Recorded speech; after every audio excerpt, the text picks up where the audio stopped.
Hi, welcome to the Israel First television program with myself, Martin Blackham, and with my wife, Nathalie Blackham. Great to have you with us, and thank you so much for joining us today. Great to be with you and to share news from Israel and what's happening behind the scenes. Well, in the Israeli news, it's saying the next war is only a matter of time. Iran prepares waves of missiles towards Israel.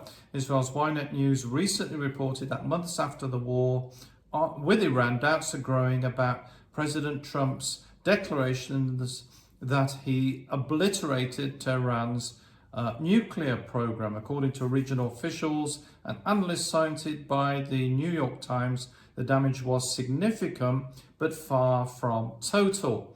And fears across the Middle East are mounting that the next confrontation between Israel and Iran is only a matter of time. The 2015 nuclear deal, designed to limit Iran's uranium enrichment, expired last month. Sanctions have been fully reinstated and diplomatic talks are frozen. As you can imagine, officials estimate Iran still holds enough enriched uranium to produce roughly 11 nuclear bombs. While Tehran claims the stockpile was buried under the ruins of Israeli and US strikes, the Times has said that this is not the case and that they've been secretly relocated. Iran is said to be developing a new enrichment site codenamed Pickaxe Mountain, which refuses to be opened to international inspectors. With no negotiations in sight and no international oversight, the standoff has left a very dangerous stalemate. So we're going to keep you updated on that, the situation with Iran. We are in the midst of the Gaza peace ceasefire, and so that's the position in Israel at the moment. But the winds of war, according to Israeli news, have begun to calm, but tourists are unlikely to rush back immediately. Quite understandable. The tourist industry is desperate for a rebound, and bringing back visitors, particularly hotels and all the different tourist attractions in Israel. Bringing back visitors beyond pilgrims and solidarity missions, which have kind of kept going over the time. One thing that needs working on, experts have said, is Israel's image, particularly with the Gaza war and the news that has been going around the world. Difficult to travel to a country with those kind of images in your mind. And not only that, I think the media has vilified also Israel. Right. So a lot of people with the anti-Semitism and all of that, there is more.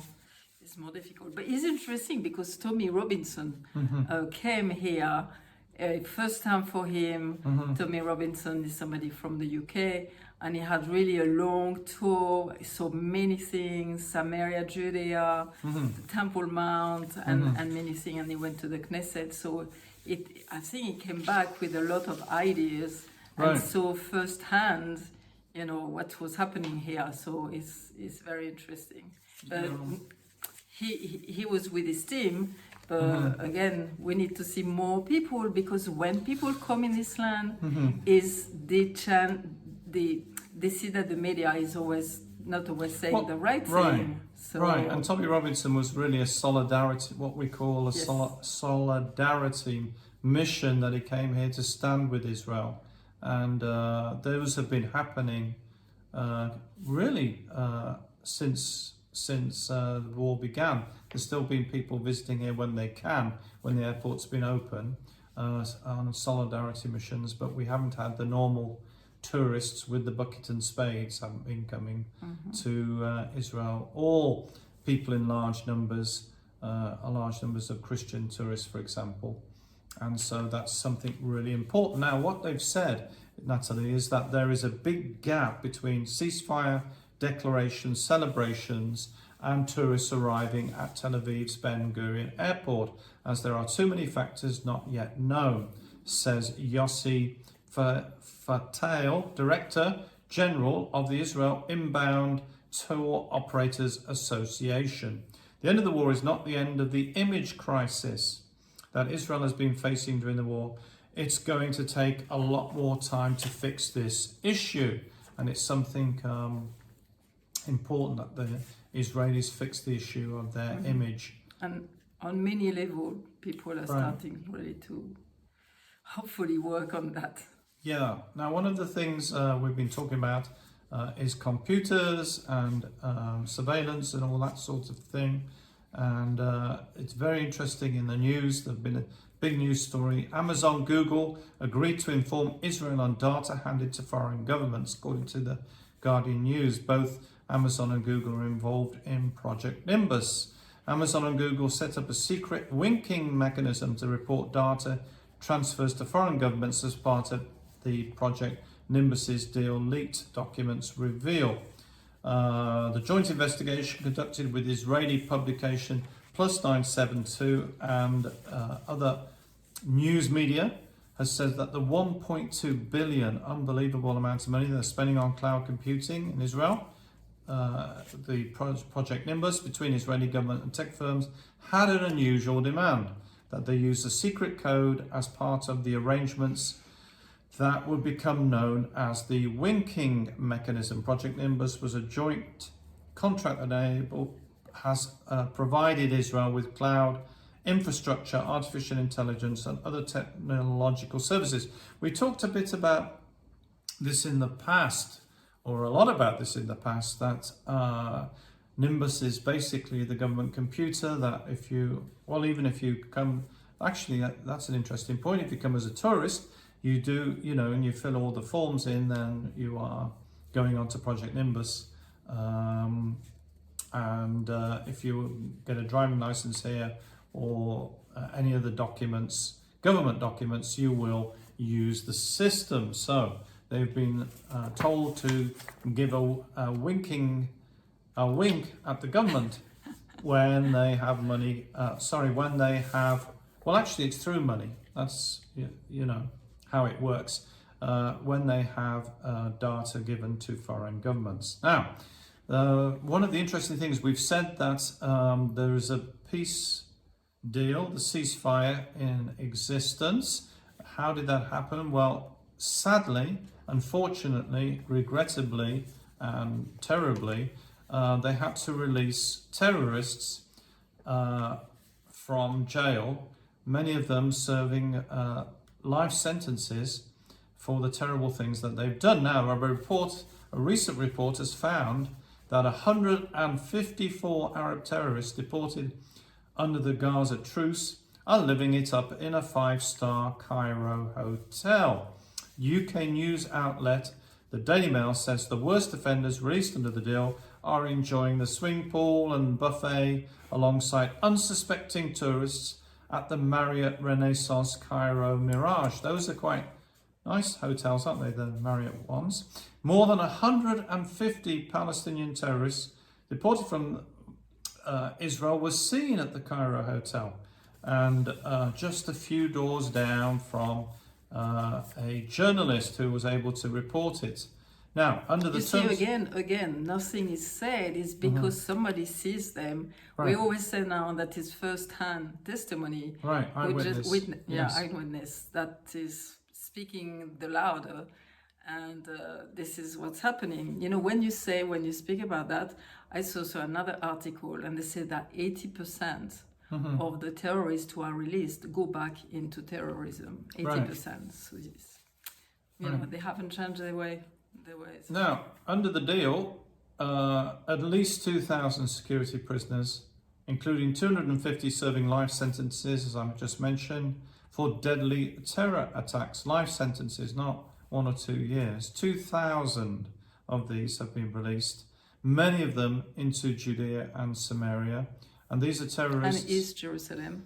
Terrorists with blood on their hands, as they call it here.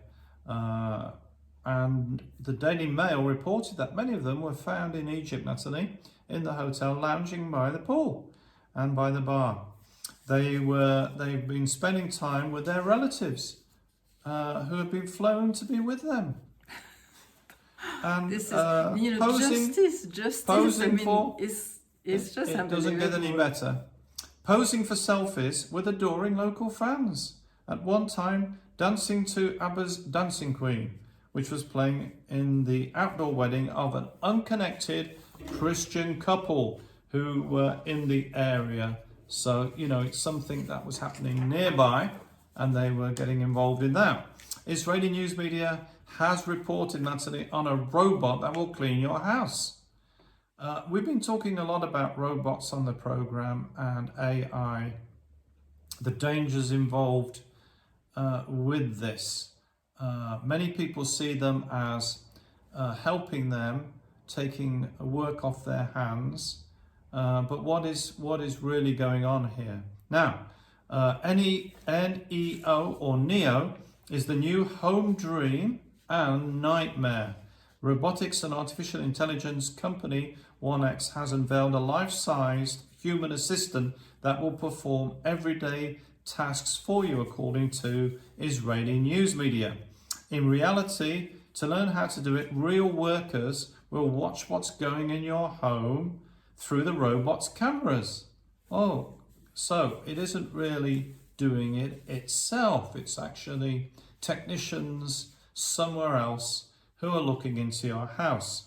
The result is a fine line between technological revolution and invasion of privacy, and all for the price of 65,000 shekels, about $20,000.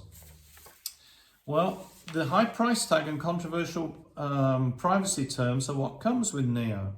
The robot, designed to perform everyday tasks in your home, promises to free users of the hassles of cleaning and organising their home, but in exchange for this promise, customers will be required to agree to humans watching what's happening in their home. Why?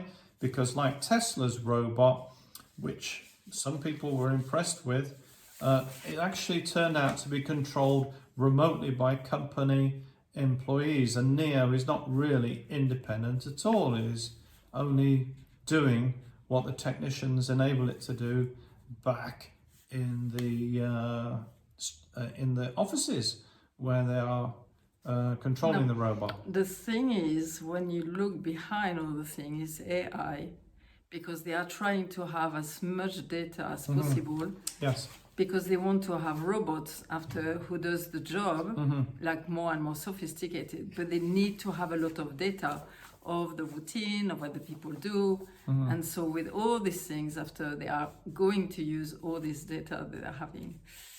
Well, one of the things that's happened during the war is that a lot of Israelis have left. Israeli news media has reported on the hidden cost of war. 125,000 Israelis emigrated between 2022 and 2024. The Knesset report, that's the Israeli parliament, shows a tsunami of Israelis leaving the country with no plans to return, which is linked to the Gaza war. Israelis are emigrating abroad in numbers never seen before, taking with them money, education and professional skills. The numbers behind the movement indicate a long-term harm to come to Israel. Israel is not such a big country that it can lose thousands and thousands of skilled workers without noticing it. More than 125,000 moved abroad between 2022 and 2024. The report compiled by the Knesset Research and Information Center said that Israel's war with Hamas in Gaza has been a factor causing this movement and to skyrocket. Other factors mentioned include political unrest with the judicial reform, which has also affected a lot of people. The trend has continued through 2025 as the Gaza war stretched on. This is not a wave of immigration, it's a tsunami of Israelis choosing to leave the country, said committee chairman, member of parliament Gilad Kariv. He noted that Israel's government does not have currently a plan to address the problem of Israelis leaving, and says the committee would work to tackle the issue in the future. So this is something of great concern in Israel, that there are many people leaving because of the war, Nathalie. No, after long term, you don't want your children to be under this, this Stress, and we've talked about the post-traumatic stress. And they can see how their children are, Right. or even themselves, and they say, okay, we are going now. We don't know for how long it's going to be. And if you don't love your land enough, or maybe it's just for a while. Right. But the problem is when you go away, it's more difficult to come back. Yeah. So. And they make long-term plans, Yes. buying property in a foreign country or investing into foreign country, and then things go on from that. They stay there longer and longer. Now, Nathalie, you've got some things to share with us today, and we've had the return of the hostages, as well as which has been the good news, as well as the terrorist release. We've had return of the hostages from Gaza, which has been very good news. And, so, yes, you're right. And all the alive ones now are back. And slowly, Hamas is releasing also the ones who are dead, who've been killed or murdered. And it's very interesting. We had some conversation, and I was looking at the news, and suddenly I was looking how important for them in Israel, and you know how we like to speak about the Jewish way, the Hebraic roots, and like how the world is going. A lot of traditions are lost, and people don't know the why of why we do this and why we do that. And we try now to look at it in a biblical way to carry on, making the boat going straight and carry on the water of life, I would say. So we have the story of Lieutenant Hadar Goldin. His parents were from the UK. They live here, and they've been waiting for 11 years. It was during the protective age. He was kidnapped and he was killed. And the parents tried to have the body back. They fought for it for a long time. They didn't give up. But it was very hard. It didn't happen. But because of what was happening with the other hostages, because of the 7th of October 2023, people is been renewed. And so they've been able to receive the body of their son, which was the youngest. He had a twin. He was the youngest. He was 23 when he was killed. So now he will be 34. Which is quite touching, because we're thinking about children. He need to be the age of our boy, funny enough, and it's such a release. But I wanted to speak about how important it is. Why is it so important for the people here in the land to bring back the body of the deceased? And we can look also in the Bible, we have precedent of that. If you remember, when there was the Exodus, when there was the redemption of the Hebrew people from Egypt, Joseph, who died before, said to the people of Israel, the Hebrews at the time, they were the tribes, he said, please, when you come out, because we know that God said that we will be redeemed from Egypt, take my bones and bring them back in the country, in Israel, which was Canaan at the time, which is very interesting. And there is a whole story in it. It might be in the Talmud. I can't remember exactly where it is, but the history that the Jewish people know, that they couldn't find the bones of Joseph. And when it was the time of redemption, just at the end, after all the plagues, it's time to go, and Moses was looking for the bones of Joseph, and he found it, funny enough, he was in the Nile, and they took the bones of Joseph and bring it to the land. And so when you see all these stories, it's like, well, why is it so important to bring the bones of somebody who is deceased? Why is it so important to bury the people? Why is it so important to honor the body of the deceased? And so when you look at, I've done some research. We might have spoken about it already once, but I really wanted again speak about it because you see, like after 11 years, they did not give up. This family didn't give up, saying we want the bones back from our deceased, which was Hadar, Goldin. So I looked, and I've done some research, and I find few things which is very important, and I'm sure that you will love to know that. One of the things is our body doesn't belong to us. Our body belongs to the Creator. And which is very interesting, is given on loan. And because God, so there is, to tell you about that, you have a passage in Genesis 2:7 who say God is breathing into the body, the soul of the person. So it's in Genesis 2:7.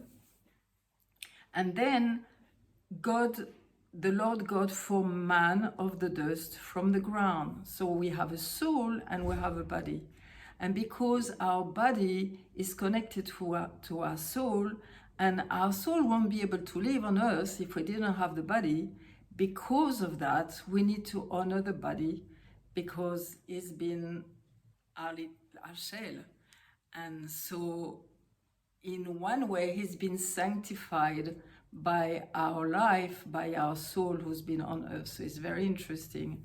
And also another thing is, we are made in the image of God.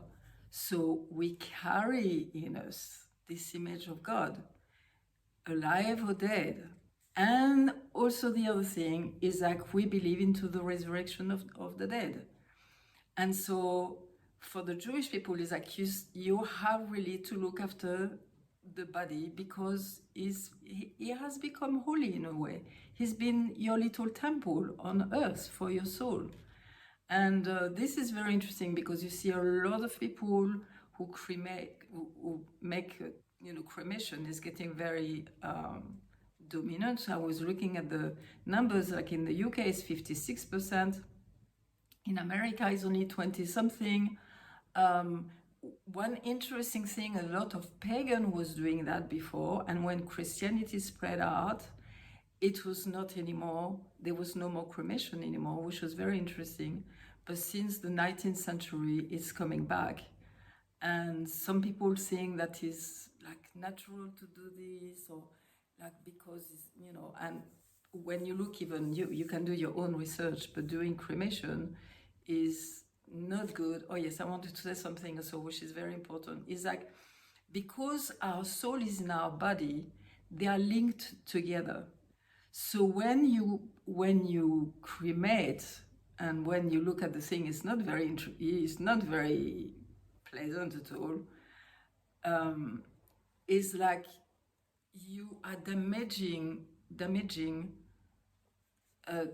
link was between the soul and the body, and it's like if people who are sensitive spiritually, it's like the soul of the person is cringing in one way because the body is being burned and not looked after.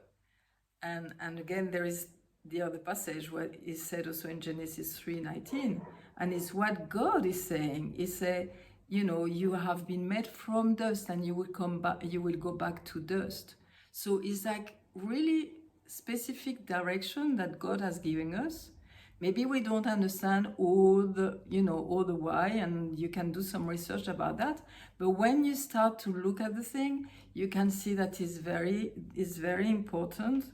And also something that I find also very important to hear about that is like any violation of the human body is considered therefore to a violation of God himself, because we are made in his image. So when you meditate on that, you can see even during our life, you know, tattoos and piercing and all of that is not good. It's not, God said, no, you have to keep your body holy, and you don't harm your body. And like, again, there is a lot of things, even like psychologically, you need to be kind with yourself. You see, there is depression, there is things like people like push themselves in a corner and think that they are not good, and you know, all. But no, God is always looking at us in a favorably, with favor in His eyes. And we need to know we are made in His image. It's a big thing. It's a very big thing. Well, it's been great to be with you today. Thank you so much for joining us. Don't forget to visit the website, which is www.israelfirst.org. A lot of information on there. You can watch the program. You can get a daily news story on the media button, and you can support us. It's because of your support that we're able to come into your homes today. If you haven't been supporting us, then please do consider that. That is very, very important as we go forward and make more programs, that we have the the funds to do that. You can go to the donate page and click on that, and contact us if you need any further information about giving, and we'd be glad to help you with that. And remember, we're the program that looks at the land, the people, and the language.